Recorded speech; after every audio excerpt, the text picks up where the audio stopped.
Continuamos en el curso de Geopolítica. Estamos en el módulo 2, tema 7. Resolución de conflictos y estrategias para la paz. Segunda parte. Acción no violenta. Las acciones no violentas son métodos para combatir pacíficamente las injusticias. El sociólogo estadounidense James Sharp detalló y clasificó muchas de ellas en un libro de referencia, 1973, para aquellos que buscan cambiar el mundo por medios pacíficos, y se dividen en tres categorías. Primera categoría: métodos de protesta y persuasión. Son acciones simbólicas, tal y como manifestaciones, charlas, marchas, distribución de panfletos, entre muchos otros, que hacer visible una injusticia y cambiar la situación a través de la presión popular. Una segunda categoría serían los métodos de no cooperación. Son acciones de omisión, en la que una persona o grupo retira de forma deliberada y consciente su apoyo a ciertas estructuras o prácticas. La no cooperación consiste en evidenciar una injusticia y denunciarla, y en presionar a quien puede cambiar la situación. Y se divide en tres vertientes: métodos de no cooperación social, métodos de no cooperación económica y métodos de no cooperación política. Y en una tercera categoría tenemos los métodos de intervención o acción directa. En este caso se busca cambiar una situación injusta directamente a través de la intervención. Por ejemplo, el movimiento de objeción de conciencia en España, que denuncia la militarización de la sociedad y llama a la insumisión y a la deserción. Acciones de Greenpeace denuncian los abusos contra el ambiente y advierten sobre sus consecuencias. Otras acciones pueden ser ocupaciones, huelgas de hambre, obstrucción no violenta, invasión no violenta y gobierno paralelo. De acuerdo con Pozo Martín, 2015b, los mecanismos de cambio pueden realizarse de al menos 4 maneras: la conversión, la acomodación, la coerción no violenta y la desintegración. La conversión, ¿qué consiste? Es el oponente cambia su percepción, convencido de la situación injusta anterior. La acomodación, el oponente no cambia de opinión, pero acepta las reivindicaciones de los no violentos, y sería el mecanismo de cambio más común en la historia de los éxitos de la no violencia. La coerción no violenta: el oponente no cambia su punto de vista, pero está forzado a aceptar las reivindicaciones de los no violentos. Y por último, la desintegración: el oponente deja de existir como entidad política. Hablemos de desobediencia civil. En el relato más ampliamente aceptado de la desobediencia civil, defendido por Rawls en 1971, la desobediencia civil es un acto público, no violento, consciente y político, contrario a la ley, cometido con el fin de provocar un cambio en las leyes o las políticas gubernamentales. Por este motivo, las personas que participan en la desobediencia civil están dispuestas a aceptar las consecuencias jurídicas de sus actos, ya que esto demuestra su fidelidad al Estado de Derecho.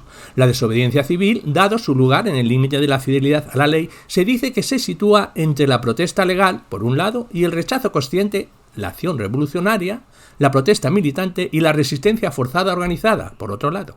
Así, en la mayoría de los estados democráticos, la desobediencia civil está recogida en el ordenamiento jurídico, según Ortega, 2015. Algunos ejemplos conocidos de desobediencia civil. En 1995, en Estados Unidos, Rosa Parks se negó a ceder su asiento en el autobús a un blanco, contraviniendo las leyes segregacionistas. Su acto de desobediencia civil dio pie a un gran movimiento por los derechos civiles de la comunidad negra en Estados Unidos. En 1930, en la India, Gandhi condujo la marcha de la sal para ejercer el derecho natural de los hindúes a producir sal, entonces monopolio del gobierno británico. Este acto de desobediencia civil fue uno de los grandes acontecimientos que condujo a la independencia de la India del Imperio Británico. Y la objeción fiscal a los gastos militares es un acto de desobediencia civil que consiste en la negación a pagar al Estado una parte del impuesto sobre la renta, que se calcula en función del gasto militar del año en cuestión. La cuantía desviada se ingresa en un proyecto social y por tanto no supone reducir el total del pago de los impuestos. Objeción de conciencia. La objeción de conciencia se refiere a la negativa a acatar órdenes o leyes cuando contradicen los propios principios morales.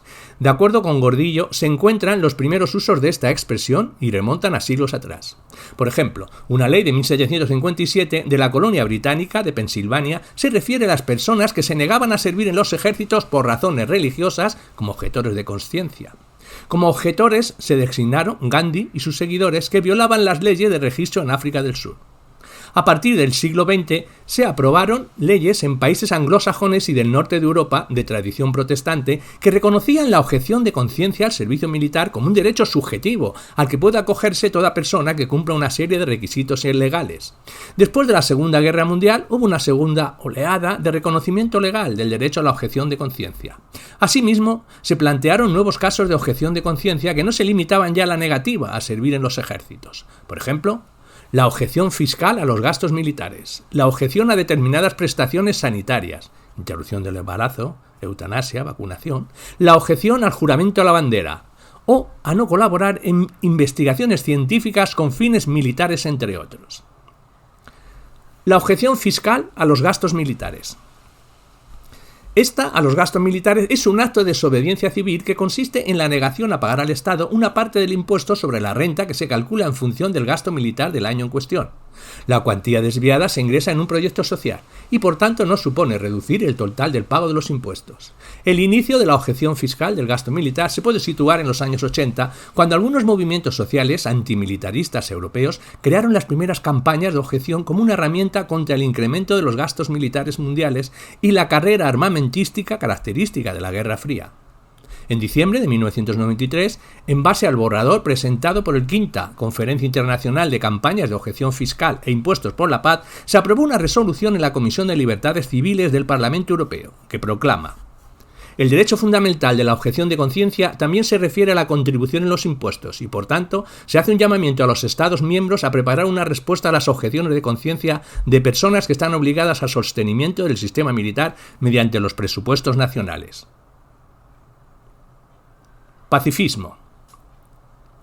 De acuerdo con Gordillo, el pacifismo se refiere a toda corriente de pensamiento y acción que aspira a hacer algo posible. Las condiciones para que la ausencia de guerra sea un estadio permanente de las relaciones humanas, tanto en los estados, naciones y pueblos como entre las personas.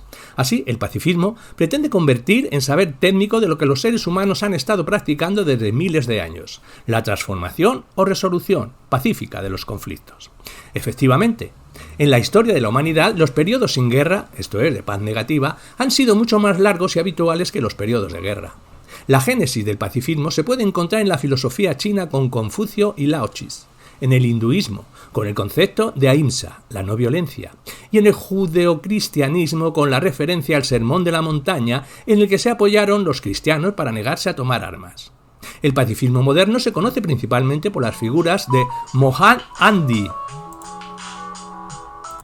El pacifismo moderno se conoce principalmente por las figuras de Mahatma Gandhi, Martin Luther King y Nelson Mandela, entre muchos otros. El pacifismo fue creciendo también a raíz de la carrera armamentística de la Guerra Fría y de la amenaza nuclear, y con acontecimientos trágicos como consecuencia de la guerra, como los bombardeos de Hiroshima y Nagasaki, que inspiraron el manifiesto Russell-Einstein, en el que numerosos científicos y premios Nobel de la Paz alertan sobre el peligro de las armas nucleares y la necesidad de evitar la guerra para el futuro de la humanidad.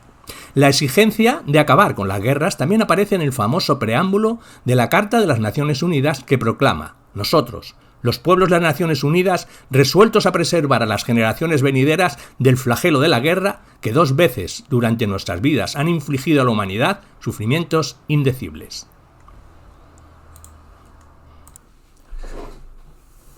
Movimientos pacifistas.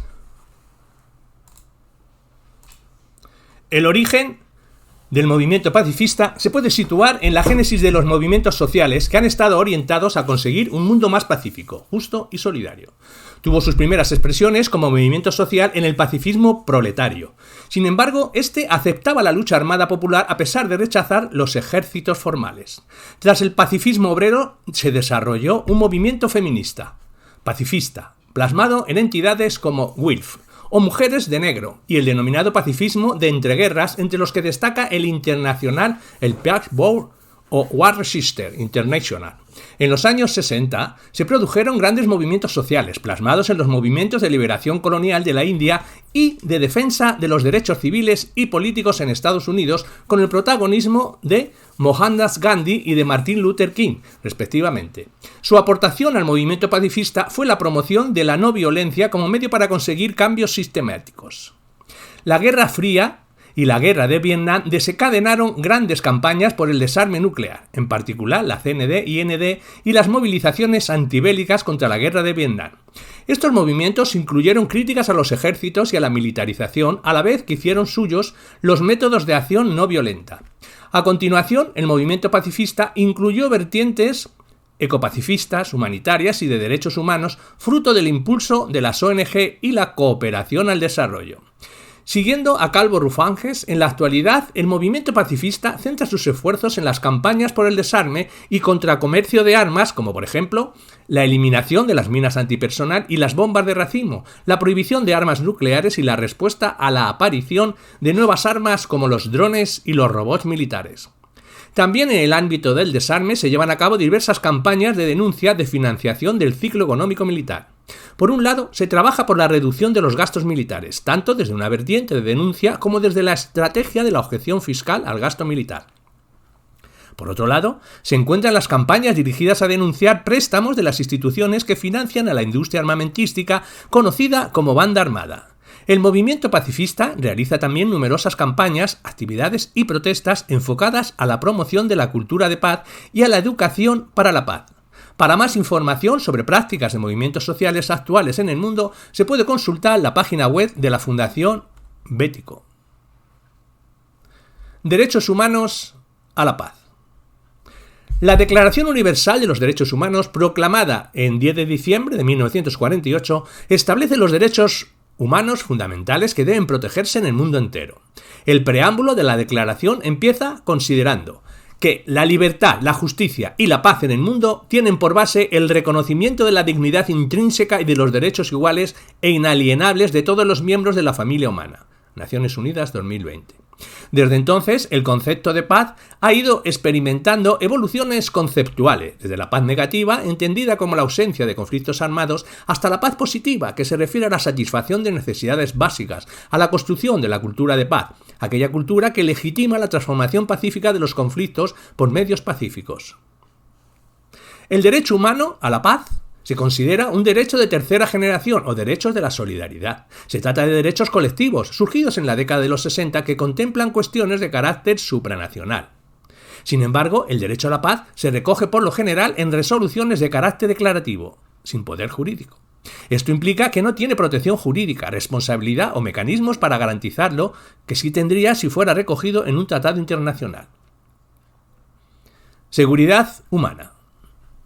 La seguridad humana es un concepto que surge en 1994 por el Programa de Naciones Unidas para el Desarrollo, la PNUD, y que sitúa al ser humano en el centro de las cuestiones de seguridad. Este enfoque va más allá de la seguridad como se entiende habitualmente, esto es, la seguridad militar, más bien dirigida a preservar la integridad territorial del Estado y sus estructuras de poder. La seguridad humana ensancha el espectro del concepto de seguridad al cambiar de la escala estatal a la escala del individuo y al ampliar las amenazas o riesgos que la afectan. Es decir, la seguridad humana incluye las cuestiones económicas, alimentarias, sanitarias, ambientales, personales, comunitarias y políticas. Asimismo, la seguridad humana está muy ligada al desarrollo humano que sitúa a las personas en el centro del desarrollo, en contraposición al PIB.